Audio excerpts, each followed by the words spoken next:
네, 경제 소식을 빠르고 친절하게 전달해 드립니다. 오늘 굿모닝 경제는 이인철 참 좋은 경제 연구소장과 함께하겠습니다. 어서 오세요. 어서 오십시오. 자, 어제 이제 중국 전인대가 개막을 해서 현재 진행 중에 있습니다. 중국이 올해 경제 성장률 목표치 5% 안팎으로 제시했습니다. 32년 만에 가장 낮은 수치죠. 그렇습니다. 네. 사실은 지난해 이제 대중 수출이 많이 줄어서 그동안 대중 수출 비중이 전체 수출에서 한 25% 정도를 차지했거든요. 예. 그러면서 지난해는 한 20% 아래로 떨어졌지만 여전히 우리나라가 전 세계 교역하는 국가 가운데 중국 수출 비중, 교역 비중이 가장 높습니다. 그래서 아마 올해 이제 중국이 제시하고 있는 성장률 목표치에 굉장히 관심이 높았었는데 5% 안팎이라고 굉장히 좀 불확실하게 제시를 했어요. 지난해 때문일 겁니다. 아마 지난해가 당초 전망했던 5.5%보다도 거의 반토막이 났어요. 3% 수준에 그쳤거든요. 자, 그러다 보니까 내부적으로도 지금 미중 갈등 계속 이어지고 있습니다. 우크라이나 전쟁 계속되고 있고요. 여기에다가 지금 뭐 부동산 시장, 중국 경제 3분의 1을 차지하거든요. 이 좋지 않습니다. 여기에다가 지금 지방정부의 막대한 재정으로 인해서 아무리 지금 뭐 정부 차원의 경기 부양책을 낸다 하더라도 올해도 녹록치 않다라는 걸 반증하고 있거든요.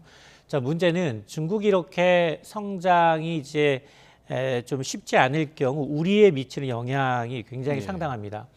우리는 지금 계속해서 모든 기관, 한국은행 그리고 기획재정부, KDI까지도 상저하고 그럼 하반기에 높을 이유가 뭐냐를 들은다면 중국의 경제활동 재개였습니다.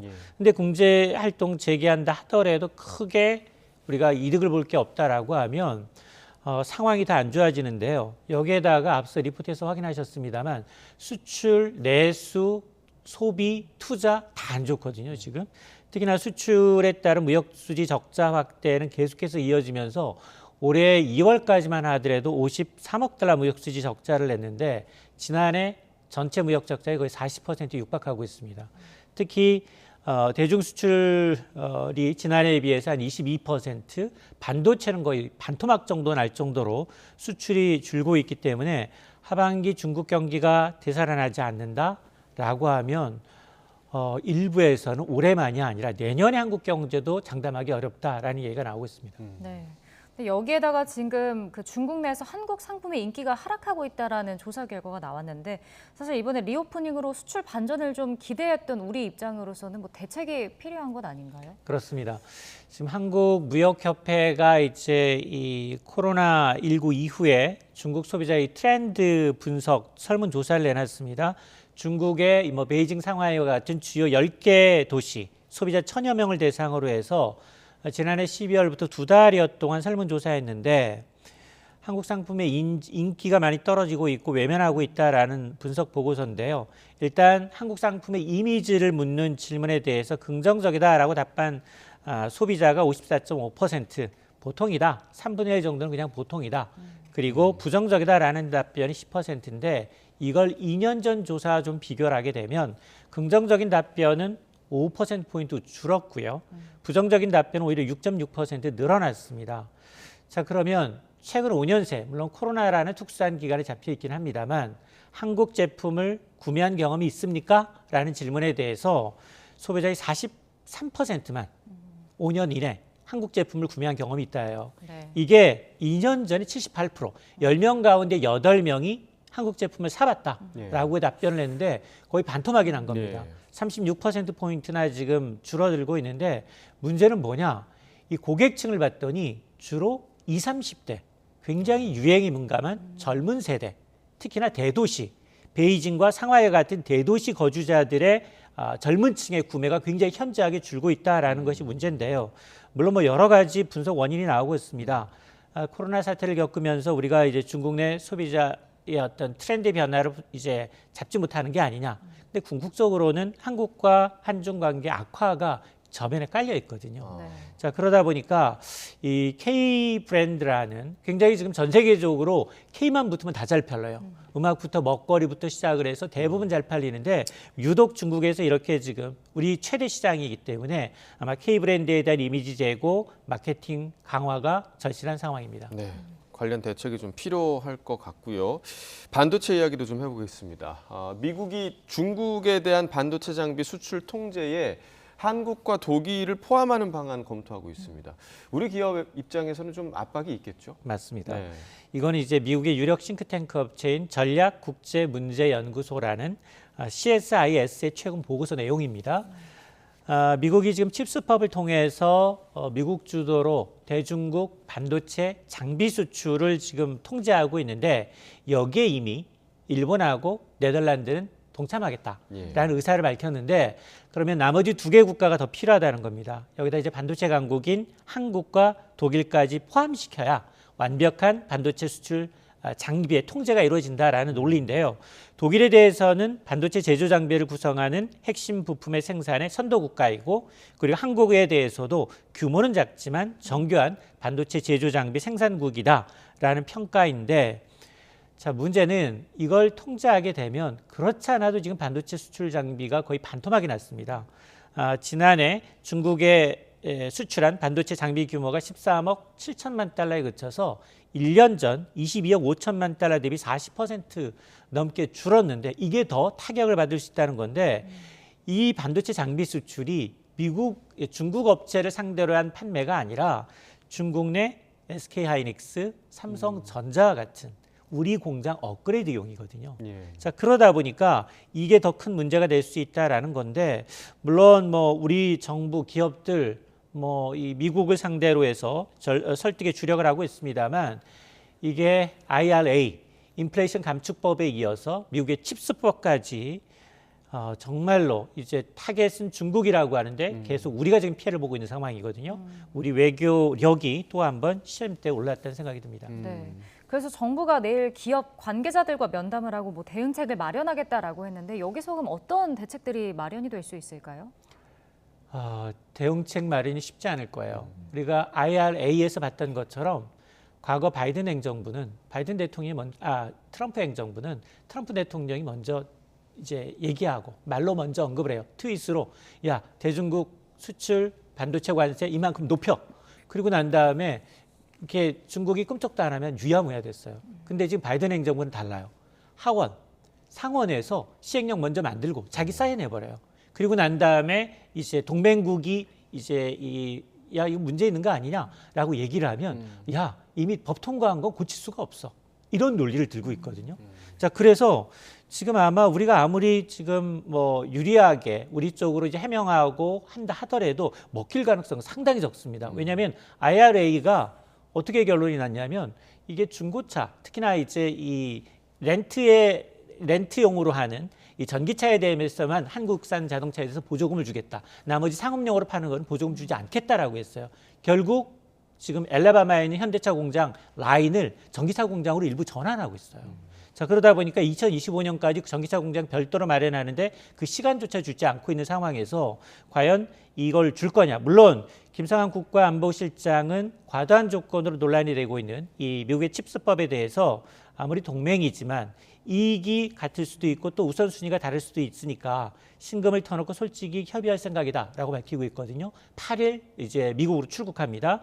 그러면서 이제 국내에 알려진 부분과 좀 다른 또 심층적인 어떤 미국의 속내라든가 이런 것들을 파악해야겠다라고 얘기를 하고 있는데 근데 또 하나 문제는 뭐냐. 중국이 이렇게 중국에 대해서 굉장히 이제 수출 통제하는 것처럼 보이지만 실질적으로 지금 미국의 포드 자동차와 중국의 배터리 업체 CATL이라는 배터리 업체가 있거든요. 같이 반도체 배터리 합장 공장을 세우겠다라고 얘기하니까 이걸 승인했어요. 그럼 의도가 도대체 뭐냐? 중국을 때리겠다라고 하는데 중국과의 합작 배터리 공장은 허용을 했단 말이에요.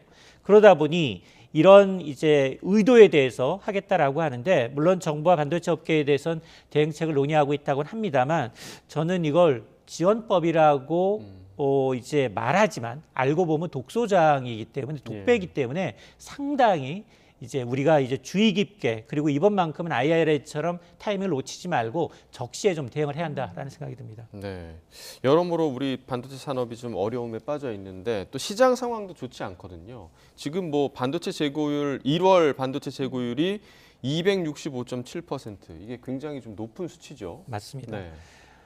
지금 반도체 그러니까 생산이 1월에 이제 넉 달 만에 0.5% 증가세로 돌아섰어요. 근데 생산을 하면 그게 판매가 돼야 되는데 네. 재고로 누적되고 있는 겁니다. 자, 그러다 보니까 1월 반도체 재고율이 26년 만에 최고치입니다. 265% 늘었다는데 지금 삼성전자의 재고가 50조 원 넘게 쌓였어요. 자, 그러다 보니까 이 재고가 다 풀려야지 되거든요. 재고가 전부 다 이제 실적과 연관이 있습니다. 근데 이 재고율이라는 게 출하 대비 재고가 얼마나 쌓여지는지를 보여주는 지표다 보니까 앞으로 수요 대비 공급이 더 많아서 나오는 재고인 만큼 반도체 경기가 더 악화될 수밖에 없는 상황이고 실제로 반도체 수출만을 놓고 떼어놓고 보면 7개월 연속 줄고 있습니다.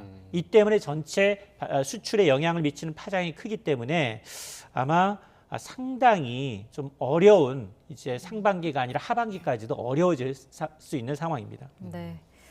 다음 소식도 살펴보겠습니다. 자, 우리 정부가 WTO 제소를 취하하면 일본이 한국에 대한 반도체 소재 수출 규제를 해제하는 방향으로 조율에 들어갔다라는 보도가 있었는데요. 보복 조치가 그럼 이제 4년 만에 드디어 좀 끝이 나는 건가요? 이게 이제 2019년으로 거슬러 올라가요. 당시에 이제 일제 강제징용에 대한 대법원 판결이 일본 쪽에 불리하게 나오니까 보복성이었거든요. 뭐 불화수소 포토레지스트라고 하면서 핵심 우리가 거의 전적으로 일본에 의존하던 핵심 소재 3개를 굉장히 수출 중단을 했습니다. 당시 그러면서 수출 관리 우대 대상국에서 아예 제외했어요. 화이트리스트에서 한국을 뺐습니다. 그러면서 일본 측이 당시에 뭐라고 얘기했느냐? 그건 안전 보안상의 대응이다라고 얘기를 했는데 어쨌든 이거에 대해서 우리가 이제 이 부당한 조치를 하면서 WTO에 제소를 했는데 근데 오늘 아마 우리 정부가 지금 강제동원과 관련해서 일본 기업들한테 피해를 묻지 않고 우리가 제3자 배정 방식을 우리가 지원하는 방식의 대책을 발표할 것 같은데 이와 발맞춰서 만에 하나 한국이 먼저 수출 규제와 관련해서 WTO 제소 취하게 되면 이제 반도체 이 세계 품목에 대해서 이제 수출 규제를 풀겠다라는 거거든요. 자, 이렇게 되면 일본이 원하는 건 다 들어준 셈이에요. 뭐 그러면 물론 반도체 소재 굉장히 많이 그동안은 업계들이 좀 지금 수입선을 좀 다변화해서 지금 자립하고 있는 상황임에도 불구하고 의존도가 높아서 약간은 도움이 될 수는 있겠지만 그러나 이거를 지금 어떤 진정원의 사과를 받기 전에 일본이 요구한 걸 다 들어줬기 때문에 일부에서는 일본의 책임을 덮어주는 굴욕적인 합의다. 그러면서 이제 역사적 오점이 될 수 있다라고 야당이 지금 반대하고 있는 만큼 찬반 여론이 상당히 민감한 사안이고요. 역사가 평가할 것으로 보입니다. 네. 자, 마지막으로 이제 부동산 관련 얘기도 나눠보겠습니다. 얼마 전에 저희가 이제 월세가 훨씬 많아졌다. 이렇게 되면 전세가 없어질 수도 있다. 이런 얘기를 나눈 바가 있는데 지금 요즘에는 다시 월세보다 전세를 택하는 분들이 굉장히 많아졌죠. 맞습니다. 네. 그때는 타이밍상 전세 사기범들이 굉장히 기승을 부렸고요. 전세 대출이 6, 7%, 8%까지 갔어요. 그 금리가 워낙 높다 보니까 차라리 월세 살겠습니다. 인상된 만큼 월세 비중, 그러다 보니까 월세가 전세를 추월했습니다. 그런데 지난 이제 2월을 보니까 지난달 전국 아파트 전월세 계약이 63%까지 전세가 다시 월세를 추월한 겁니다. 여기는 크게 보게 되면 기준금리가 좀 이제 어느 정도 잡히면서 전세값이 크게 하락한 것, 떨어진 것도 영향이 있지만 전세대출 금리가 낮아진 것도 한 요인이고요.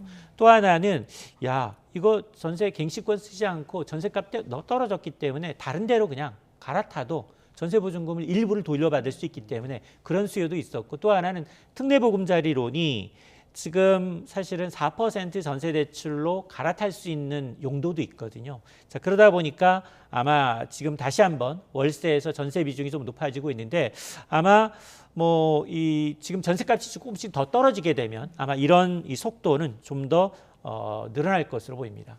네, 알겠습니다. 여기까지 듣겠습니다. 이인철 소장과 경제 이야기 나눠봤습니다. 고맙습니다.